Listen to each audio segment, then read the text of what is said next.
Jangan lupa like, comment, and subscribe channel YouTube TVRI Bengkulu dan nyalakan lonceng notifikasinya.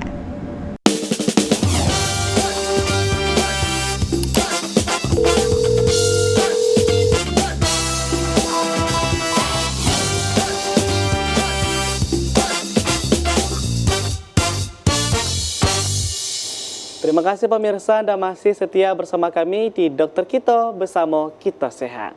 Pemirsa di rumah, hari ini kita masih membahas mengenai screening pada bayi baru lahir. Jadi untuk pemirsa di rumah yang mau bertanya bisa langsung di laman Instagram kita di postingan terbaru Instagram @tvri_bengkulu. Karena kita masih bersama Dr. Nanda Anessa Minanti, spesialis anak, dan juga Dr. Putri Santri. Nah dokter, tadi kita sudah cukup mulai jauh nih dok ya, membahas mengenai screening pada bayi baru lahir ini. Tadi terlihat wajah dokter Pusan sedikit penasaran tadi dok ya. Mungkin ada yang dipertanyakan dokter? Iya, sebenarnya saya tertarik dengan yang baru dijelaskan ya tentang PJB. Nah, kalau saya pernah dapat pasien dok, dia memang lahirnya itu biru. Ya, kemudian diberikan oksigen, dia udah mulai pink lagi. Apakah itu langsung bisa kita curigai bahwa pasien ini ada PJB atau tetap kita evaluasi nanti karena kan dia sudah pink lagi nih dok kulitnya, apakah nanti tetap kita berikan rujukan ke dokter spesialis atau konsultan atau kita tetap evaluasi dulu apakah ada keluhan lanjutan atau tidak? Tentu kita harus evaluasi dulu ya karena bayinya misalnya awalnya kelahirannya ada sedikit distres nafas, kemudian ada sianosis, lalu diberikan oksigen, ada perbaikan. Nah, kalau seperti itu mungkin kita lebih prefer, mungkin kemungkinan adalah sebabnya itu adalah karena adanya kelainan di paru. Gitu. Jadi kalau seandainya dia respon dengan pemberian oksigen, kemungkinan besar itu adalah kelainannya di paru. Jadi kalau seandainya pasien-pasien apalagi dengan penyakit jantung bawaan yang istilahnya senotik yang biru itu, dia mungkin tidak akan menunjukkan distres nafas dan diberikan oksigen bagaimanapun dia tetap akan menunjukkan gejala sianosis dengan tidak ada distres nafas, tetapi anaknya tampak sianosis. Seperti itu. Nanti kita evaluasi lagi dan tadi tetap dilakukan screening pada usia di atas 24 jam untuk screening critical congenital heart disease-nya CCHD. Ini menyambung sedikit pertanyaan dari dokter Pusan dok yang mengenai bayi baru lahir ini dok.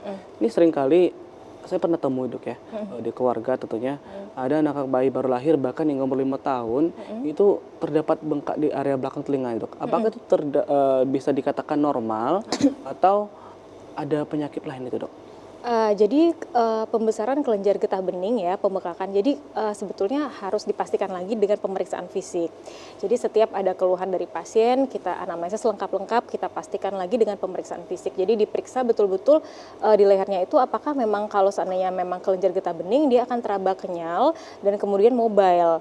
Jadi kalau ada kelenjar getah bening yang membesar, karena di leher kita ini ada banyak regio-regio area pembesaran kelenjar getah bening. Nah, itu kita periksa, lalu kita tentukan berapa ukurannya, apakah cukup besar ukurannya. Itu termasuk kalau di area belakang telinga gitu dok? Iya, kalau di belakang telinga ini juga ada kelenjar getah bening juga di daerah belakang telinga, makanya itu kita pastikan memang dia kenyal dan juga mobile atau tidak. Kalau misalnya dia kenyal dan juga mobile dan tidak nyeri, kemungkinan itu memang adalah suatu kelenjar getah bening, walaupun bisa juga kalau dia ada infeksi sekunder oleh bakteri, dia bisa juga dengan nyeri pembesaran kelenjar getah bening tersebut. Nah ini kalau seandainya pada anak usia 5 tahun tadi ya, jadi pada anak usia di bawah 13 tahun, itu sebetulnya kalau ada infeksi di daerah ini kepala, infeksi seringnya kan radang tenggorokan, ispa, seperti itu, infeksi di daerah rongga mulut seperti itu, dia sering akan mengakibatkan pembesaran kelenjar getah bening di daerah leher. Kalau pada anak usia kurang dari 13 tahun itu masih normal teraba. Jadi kalau seandainya, apalagi dia kecil-kecil misalnya tidak besar, kalau makin lama makin besar mungkin perlu diperiksakan langsung ya, maksudnya perlu dikonsultasikan juga dengan ahlinya. Tapi kalau misalnya dia kecil-kecil, lalu biasanya nanti setelah ispanya selesai, ispanya sembuh, nanti dia akan hilang. Nanti bisa jadi kalau ada lagi dia pindah pembesaran KGB-nya. Dan itu langkah baiknya periksa langsung ke dokter spesialis anak dok ya? Dikonfirmasi dengan pemeriksaan fisik, apakah benar atau tidak kelenjar getah bening ya kan. Nah, ini semakin menarik tentu pembahasan kita hari ini dok. Kita lanjut lagi dok ya di Salindia kita mengenai screening tadi. Kita lanjut lagi ke nomor 2 ya. Nah yang kedua ini adalah screening pendengaran. Nah screening pendengaran ini karena anak-anak bayi yang baru lahir ini tentunya akan sangat sulit dilakukan screening pendengaran ya kan, karena dia hanya tidur saja ya kan, bangun hanya untuk menyusu, sangat sulit untuk dilakukan screening pendengaran. Nah, seringkali kalau seandainya seorang bayi itu memiliki gangguan pendengaran, nanti akan mempengaruhi pada kemampuan berbicaranya. Jadi bagaimana seorang anak itu bisa memiliki kemampuan berbicara apabila dia tidak bisa mendengar, tidak bisa memahami nantinya kan, tidak bisa mengenali, memahami, kemudian belajar berbicara. Kalau seandainya awalnya dia tidak bisa mendengar. Nah, screening pendengaran ini menjadi direkomendasikan karena bahkan pada bayi yang sehat, di sini ada beberapa faktor resiko yang sangat-sangat dianjurkan sekali untuk dilakukan pada bayi-bayi ini, yaitu bayi dengan riwayat keluarga dengan gangguan pendengaran, kemudian adanya kelainan daripada bentuk telinga, misalnya telinganya kecil atau tidak ada telinga, bahkan mungkin kelainan daripada bentuk telinga, kemudian kelainan-kelainan bawaan yang istilahnya diturunkan dari ibunya, bisa dikarenakan infeksi di dalam kandungannya, misalnya infeksi torch, tokso, rubella, CMV, kemudian herpes, lalu sindrom Down, lalu bayi dengan berat lahir kurang dari 1.500 gram, atau bayi dengan nilai Apgar tadi yang rendah, yang kurang dari 7, kemudian membutuhkan perawatan di NICU, lalu penggunaan obat-obatan tertentu yang dia bersifat toksik terhadap saraf-saraf pendengaran. Nah, ini sangat-sangat direkomendasikan untuk dilakukan pemeriksaan pendengaran. Walaupun kenyataannya ternyata 50% bayi-bayi yang sehat itu 50%-nya ternyata juga memiliki gangguan pendengaran, sehingga berubah jadi kemudian sebaiknya direkomendasikan semua bayi baru lahir itu untuk diperiksakan fungsi pendengarannya. Nah, pemeriksaannya itu dinamakan sebagai otoakustik emission. Jadi dia untuk mencek respon pada intensitas serangsang pendengaran tertentu untuk mencek bagaimana respon si bayinya. Ini OAE namanya, pemeriksaan screening pendengaran ini. Dan ini memang direkomendasikan karena masih ada ternyata bayi normal yang ternyata 50%-nya juga ada gangguan daripada pendengaran gitu. Sebelum nantinya terjadi keterlambatan berbicara pada anaknya, karena masa emasnya itu adalah dimulai dari 6 bulan pertama sampai ke berusia 2 tahun. Nah, diharapkan dengan intervensi lebih awal anaknya akan dapat mengembangkan kemampuan berbahasa yang normal pada usianya 3 tahun, seperti itu. Next.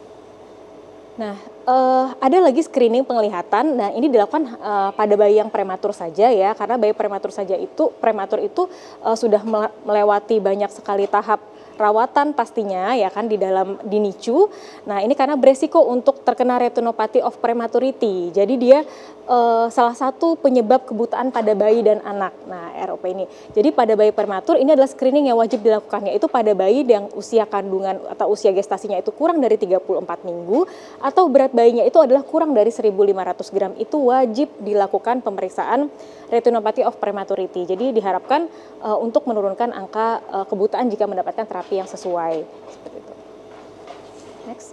Nah, yang keempat ini yang sekarang lagi gencar-gencarnya dilakukan adalah screening hipotiroid. Nah, screening hipotiroid ini atau SHK ini hanya cukup pengambilan sampel darah pada saat yang paling bagus itu di usia 48 jam sampai 72 jam setelah kelahiran. Jadi pada tumit dengan kertas saring itu diambil darahnya sedikit, nah sehingga bisa mengetahui berapa kadar hormon TSH-nya untuk screening hipotiroid kongenital, sehingga seringkali pada saat kelahiran itu tidak menunjukkan gejala. Jadi pada saat seiring dengan pertambahan usia nanti baru anaknya tampak adanya gangguan pertumbuhan dan perkembangan, dan pada saat itu sudah terlambat untuk dilakukan intervensi. Jadi sebaiknya dilakukan pada saat awal, karena walaupun tidak menunjukkan gejala apa-apa pada saat awal, kalau intervensi ketahuan lebih awal dan bisa dilakukan intervensi lebih awal, anak tersebut bisa catch up perkembangannya normal seperti anak pada umumnya, seperti itu. Jadi dia bisa mengakibatkan hipotiroid kongenital ini gejala-gejala seperti ini, nanti ada gambarnya. Kemudian ini sudah bisa dilakukan ya bahkan di vaskes tingkat pertama. Nah kalau tidak di screening hipotiroid kongenital itu anak ini nanti ke depannya kalau tidak dilakukan screening pada bayi baru lahir itu terapinya kemudian baru dimulainya itu terlambat karena diagnosisnya tidak tahu dari awal, ya kan di usia 10 tahun anaknya perkembangannya terlambat, dia sulit berbicara. Nah kemudian akhirnya lebih banyak tidak produktif kan bermain HP dan menonton TV. Nah tinggi badannya tidak bisa mencapai sesuai anak yang usia 10 tahun, hanya 124 cm dengan berat badannya 46 Kg itu di bawah standar sesuai usia yang 10 tahun dengan usianya yang setelah usianya 20 tahun IQ-nya kurang dari 70 ya. Ini sangat disayangkan sekali ya. Sehingga kalau seandainya dilakukan secara lebih awal itu tentu akan lebih bagus. Kemudian ini adalah pemeriksaan 17-OH progesteron. Ini adalah untuk screening hiperplasia adrenal kongenital. Jadi kalau seandainya ini lebih bagus dilakukan pada usia 48 sampai 72 jam. Jadi dia kalau seandainya dia hormon enzim daripada 17-OHP ini dilakukan pemeriksaannya pada usia 48 sampai 72 jam, ini dapat mendeteksi penyakit hiperplasia adrenal kongenital. Nah, ini kumpulan kelainan yang berhubungan dengan enzim yang diproduksi oleh kelenjar adrenal. Jadi anak dengan hiperplasia adrenal kongenital ini memiliki kelebihan hormon androgen atau hormon steroid laki-laki, dan pada sebagian besar kasus tidak memiliki hormon steroid yang cukup itu, sehingga pada sebagian besar kasusnya itu dia juga akan mempengaruhi keseimbangan kadar garam di dalam tubuh, sehingga anaknya nanti pada saat usia 2 minggu dia bisa datang dengan kondisi dehidrasi berat yang mengancam nyawa.